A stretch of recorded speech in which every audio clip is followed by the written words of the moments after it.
Mua trực thăng Nga, Trung Quốc muốn biến tàu tấn công thành hung thần đại dương. Nhóm ông Trump đã vạch kế hoạch 6 bước để ông Pence đảo ngược kết quả bầu cử. Sếp tình báo Mỹ hứng chỉ trích khi cấp dưới mắc hội chứng Havana bí ẩn. Nhà Trắng phản đối biên phòng Mỹ quất roi người di cư. Hai đoàn tàu đâm vào nhau ở Guinea, nhiều người thương vong. Kêu gọi du khách đến xem núi lửa, Bộ trưởng Du lịch Tây Ban Nha bị chỉ trích vô cảm. Sinh viên Campuchia sáng tạo drone có thể chở khách giúp giảm kẹt xe. Tất cả sẽ có trong bản tin đặc biệt cập nhật những tin tức nóng nhất trên kênh FBNC.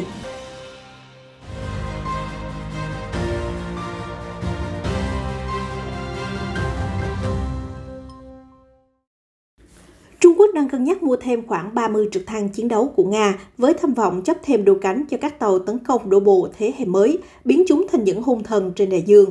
Cụ thể, giới phân tích quân sự cho biết việc thâu mua trực thăng K-52K sẽ là thương vụ có giá trị lớn thứ ba của Trung Quốc, đồng thời thể hiện sự hợp tác mật thiết giữa Bắc Kinh với Moscow cùng đối đầu trực diện với Washington. Nhà nghiên cứu công nghệ quân sự Chu Thần Minh tiết lộ, Quân Giải phóng Nhân dân Trung Quốc VOA đã tìm hiểu khả năng mua trực thăng K-52K được một thời gian.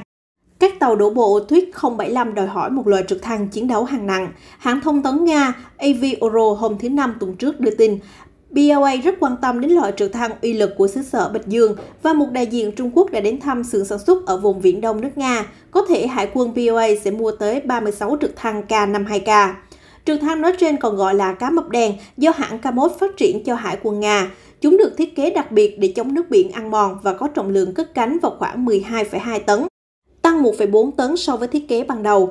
Nói về bầy cá mập đen uy lực, chuyên gia quân sự Tống Trung Bình từ Bắc Kinh cho biết K-52K là trực thăng tấn công đóng trên tàu chiến đầu tiên của Hải quân Nga, với cánh có thể gập lại, ít tốn không gian và đáp ứng đầy đủ nhu cầu của Tuyết 075 Trung Quốc.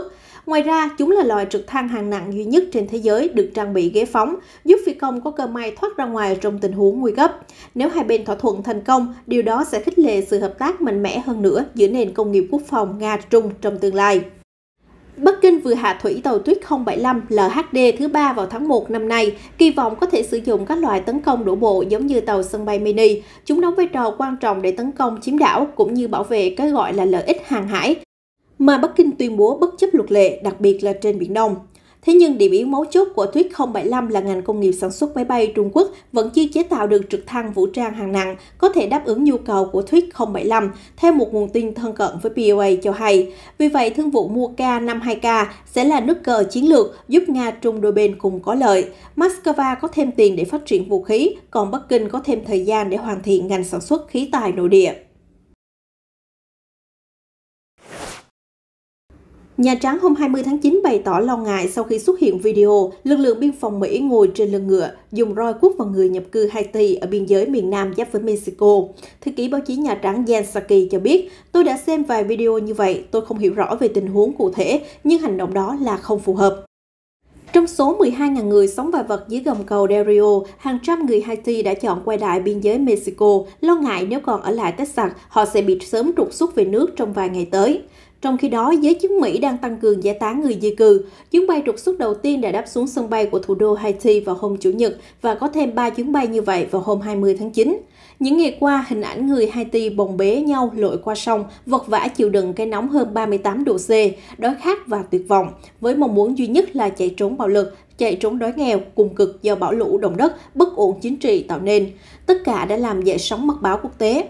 Nhiều người Haiti thậm chí quốc bộ ròng rã mấy tháng trời từ Brazil hay Chile để đến biên giới nước Mỹ, nhưng chỉ trong vài ngày ngắn ngủi, các chuyến bay lại chở họ về lại điểm xuất phát của Haiti.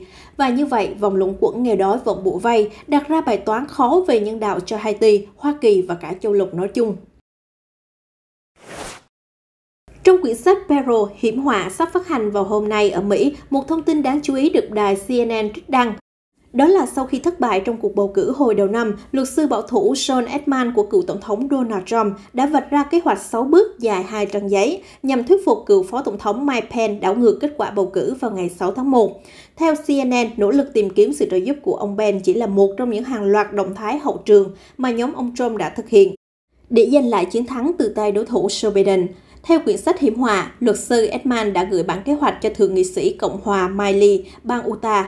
Đồng thời, luật sư Rudy Giuliani cũng tìm cách thuyết phục đồng minh Thượng nghị sĩ Cộng hòa Lindsey Graham, bang Nam Carolina, rằng cuộc bầu cử có gian lận và cần phải đảo ngược kết quả.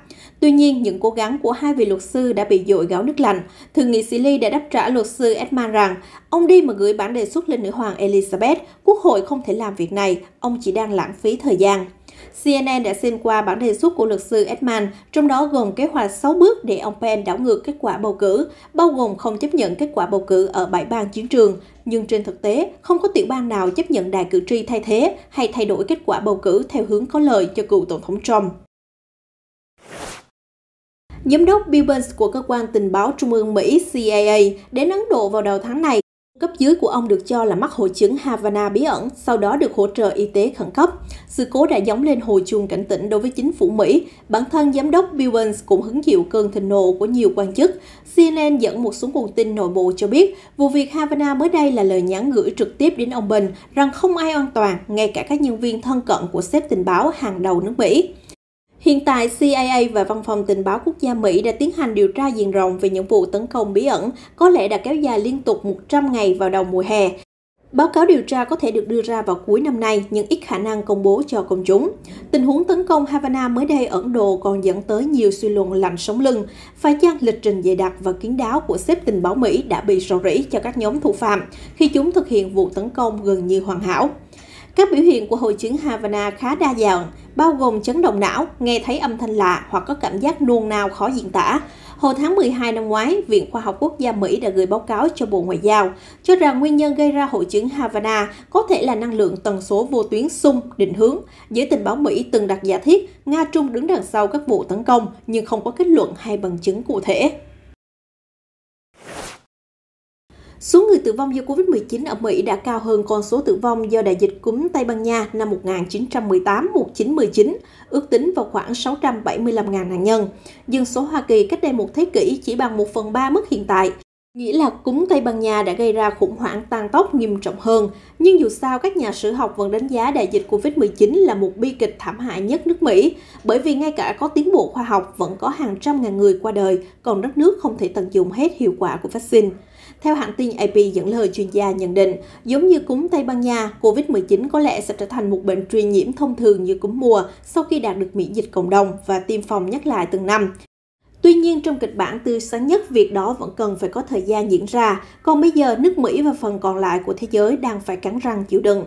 Với biến chủng Delta đang lây nhiễm nhanh kỷ lục, số ca tử vong ở Mỹ hiện ghi nhận hơn 1.900 trường hợp mỗi ngày, cao nhất từ đầu tháng 3. Tổng số người Mỹ thiệt mạng do Covid-19 đã vượt qua mốc 675.000 ca vào hôm 20 tháng 9, theo thống kê của Đại học Johns Hopkins, mặc dù con số thực tế còn có thể cao hơn. Mô hình của Đại học Washington dự báo số ca tử vong sẽ còn tăng cao vào mùa đông, khiến cho đến tháng 1 năm sau, số người thiệt mạng có thể chạm mức 776.000 người. Đại dịch năm 1918 gây ra cái chết của hơn 50 triệu người trên toàn cầu, nhưng đó chỉ là số liệu ước đoán. Đại dịch Covid-19 hiện đã khiến hơn 4,6 triệu người qua đời.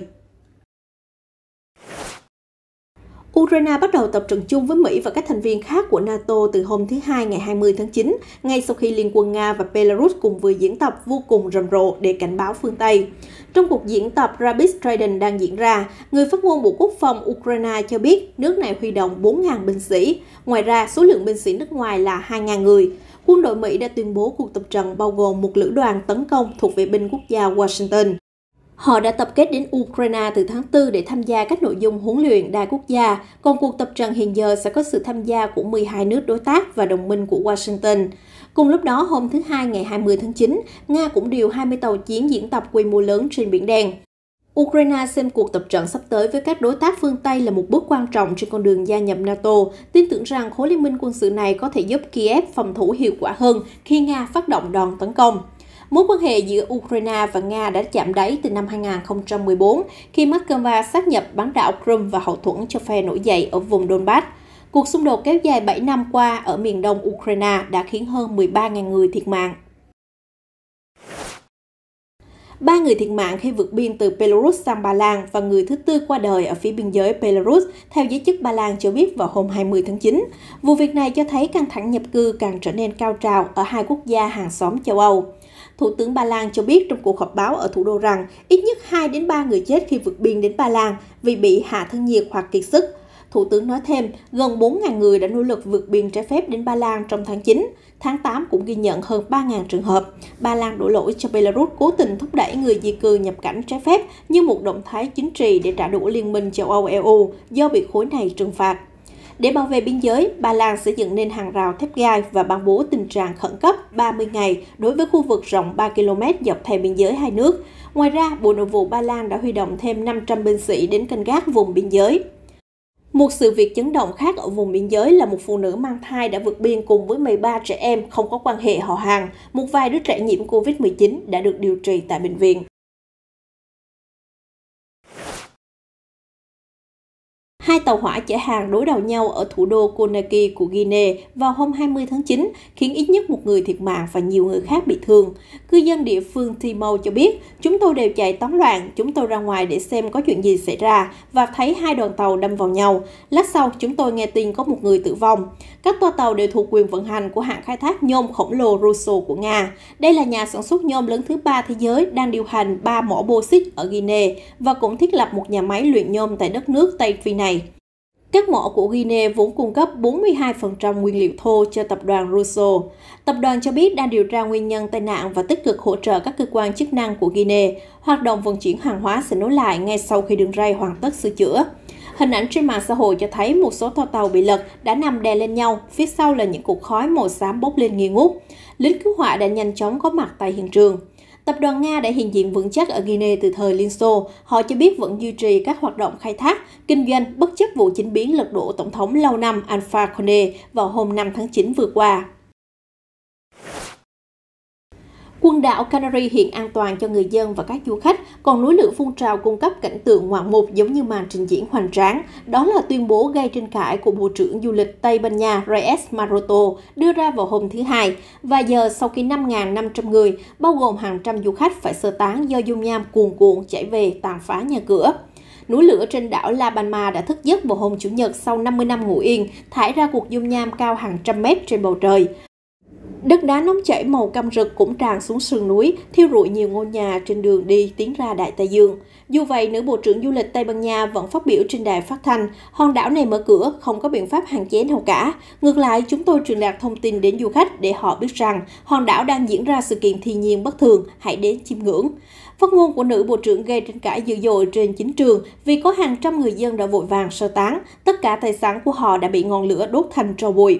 Khoảng 360 du khách cũng di tản bằng thuyền từ một resort ở La Palma khi núi lửa phun trào. 180 du khách khác tiếp tục sơ tán vào ngày hôm qua. Hiện đảo La Palma rất may mắn là chưa ghi nhận trường hợp thương vong. Tuy nhiên, Viện Nghiên cứu núi lửa Canary cho biết khi dung nham gặp nước biển có thể hình thành nên một đám mây chứa đầy khí độc do đất đá nóng chảy bị làm nguội đột ngột. Một người phát ngôn cho lực lượng khẩn cấp thuộc quân đội Tây Ban Nha cũng nói với đài nhà nước TVA rằng dung nham gặp nước biển có thể gây nổ liên hoàn.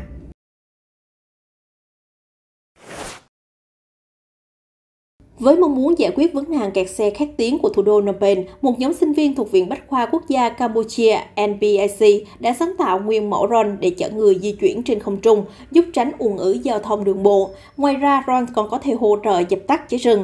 Thiết kế drone có 8 cánh quạt và tận dụng ghế ngồi ở trường học làm ghế phi công. Hiện đang ở giai đoạn đầu phát triển và thử nghiệm. Phương tiện này được trang bị 4 cục pin, có thể chở người lái nặng đến 60 kg và bay cao đến 4 mét trong khoảng 10 phút. Chúng tôi muốn giải quyết những vấn đề của xã hội, ví dụ như phương tiện máy bay không người lái có thể được vận hành như taxi để giảm kẹt xe, trích lời sinh viên Vansit, 21 tuổi cho biết. Anh nói thêm, drone cũng rất hiệu quả để tiếp cận các vụ cháy rừng ở địa hình phức tạp nếu như các xe cứu hỏa thông thường không thể triển khai kịp thời. Mẫu drone hiện tại tốn kém khoảng 20.000 đô la và mất 3 năm để thiết kế, và nhóm sinh viên ước tính cần thêm 2 năm nữa để sản phẩm của họ hoàn thành các bài thử nghiệm sẵn sàng tung ra thị trường.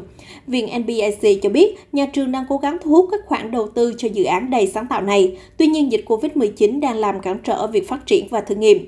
Nhà trường hy vọng sản phẩm drone của sinh viên có thể ứng dụng vào thực tế và giúp cuộc sống trở nên thuận tiện hơn. Đại diện nhà trường cho hay, khi làm ra một thiết bị drone, chi phí sẽ rất tốn kém, nhưng nếu sản xuất đại trà, giá thành mỗi sản phẩm sẽ giảm xuống và chúng tôi chắc chắn sẽ nghiên cứu kỹ về thị trường và cách đảm bảo dòng tiền.